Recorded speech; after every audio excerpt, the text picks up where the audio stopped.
শুভ সকাল বন্ধুরা, আমি মৌসুমি। আমার একটা নতুন ব্লগে তোমাদের সবাইকে অনেক ওয়েলকাম।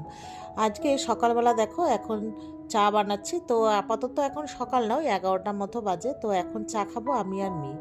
তো সকালে তো আরেকবার চা হয়ে গেছে, তখন বর আর আমি খেয়েছি।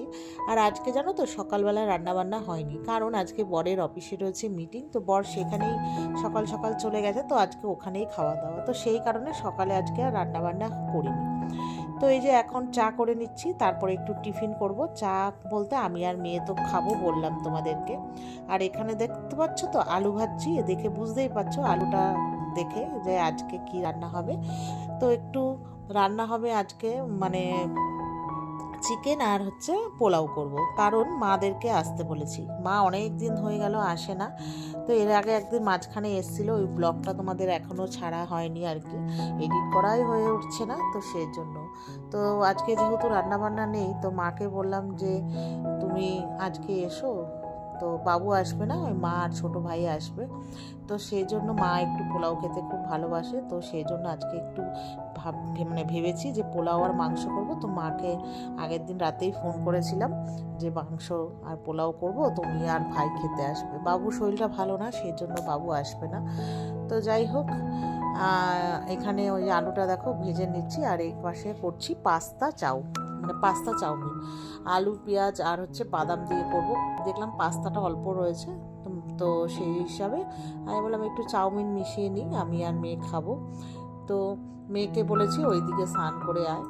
তো মেয়ে স্নান টান করে তো এসে ওই দেখলে চা খেলো। আর আমার একটা নিয়ম, ঘুম থেকে উঠে সে যখনই উঠি না কেন, মেয়ে আমি যেই হোক, মেয়েকে স্নান না করে আমি কোনো কিছুই খেতে দিই না। ওই জন্য মেয়েও অভ্যাস হয়ে গেছে, স্নান না করে ও সকালের কোনো টিফিনই খায় না, যদি কোথাও ঘুরতে না যাই তো সেই। তো যাই হোক, এখানে চাউমিনটা আমি আর মেয়ে খাওয়া দাওয়ার পরে তো গোবিন্দভোগ চালটা ভিজিয়ে রেখেছিলাম, আর ওইদিকে মাংসটা মা আসলো পরে মাংসটা রান্না হলো। আমি বলেছি যে গরম গরম রান্না করে খাবো। আগে থাকতে করলে তো পোলাও বুঝতেই পারো ঠান্ডা হয়ে যাবে, ভালো লাগবে না। মাংসটাও সেম। তো সব ধুয়ে রেডি ফেডি করে রেখেছিলাম, আর আলুটা তো ওইদিকে ভেজেই রেখেছিলাম, তোমরা দেখলে। তো এখানে ওই যে মাকে বললাম তুমি মাংসটা একটু মাখিয়ে দাও। আমার মা মাংস মশলা টশলা একবারে মেখে টেকে হাত দিয়ে তারপরে আর কি কড়াইতে ফোড়ন দিয়ে বসায়। আর এদিকে এই যে দেখো পোলাওটা আজকে মাকে বললাম মা সাদা পোলাও করবো, হলুদ পোলাও না করে, মা বললো কর। তো ওই জন্য আজকে সাদা পোলাও করছি। আর আমি পোলাও তো করলে এতদিনে তোমরা মোটামুটি দেখেই নিয়েছো, আমি 7-14 মিনিটে পোলাও করি। সে 100 হোক 500 হোক যাই 1 কেজি হোক না কেন। তো যাই হোক, এই যে আমার পোলাওটা এখানে বসিয়ে দিলাম 7-14 মিনিটে, তারপরে তোমাদেরকে পরে দেখাবো। আর এখানে যে মাংস আমার কষানো হয়ে গেছে, তো একটুখানি আমান কাজু বাদাম আর পোস্ত চারমগজ দিয়ে, চারমগজ না সরি, তোমার সাদা তিল দিয়ে একটু পেস্ট করব, করে তোমার ওই মাংসটার মধ্যে দিয়ে দেবো। তাহলে একটু পোলাওর সাথে বেশ ভালোই রাখবে, কাই ব্যাপার আসবে। এমনিও কষাই করব, তবুও একটু দিলে না এগুলোর টেস্টটা অন্যরকম হয়। এতদিনে তো তোমরা সবাই যারা ভালো রান্না করো জানোই। তো ওই আর কি একটু মাঝে মাঝে টেস্ট অদল বদল, আর কিছুই না।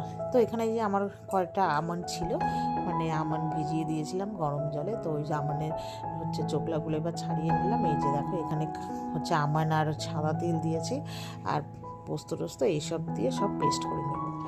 তো এই সাথে কষানো হয়ে গেছে মাংসটা। তো মা দেখো এদিকে তুলে নিচ্ছে মাংস।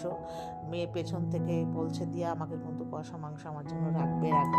আর মেয়ে কেন, আমরা সবাই মোটামুটি কষা মাংস খেতে ভালোবাসি, তো সেই জন্য মা আগে থাকতে তুলে রেখেছে। আর কালারটা জাস্ট দেখো। তারপরে কষা মাংস তুলে রাখার পর এই যে আলুগুলো দিয়ে দিলাম। আর বাঙালির মাংস মানেই তো জানো আলু, আমি হয়তো ভালোবাসি না, কিন্তু আরও সবাই ভালোবাসে। আর এইদিকে আলুটা দিয়ে এবার এই যে কাজু পোস্ত যে বেটেছিলাম সেটাও দিয়ে, আর লাস্টে একটু ঘি আর গরম মশলা দিয়ে ঢেকে দেবো। তো ঢেকে দিয়ে আমরা একটু ওই ঘরে গিয়ে বসবো। আর পোলাওটা মোটামুটি আর কিছুক্ষণ বাকি, 2-3 মিনিট ওটা হলেই বন্ধ করে একবার ওই ঘরে যাব। তো এখন তো খাবো না, কিছুক্ষণ পর আর কি খাবো, বুঝলে। আর এইখানে না গরম মশলা বলে, আমি একটা ঘরে মশলা করেছিলাম জয়িত্রী জায়ফল, তারপরে গোটা এলাচ আর বড় এলাচ দিয়ে, সেটাই আর কি বানিয়ে রেখেছিলাম, ওটাই আর কি লাস্টে দিয়ে দিলাম।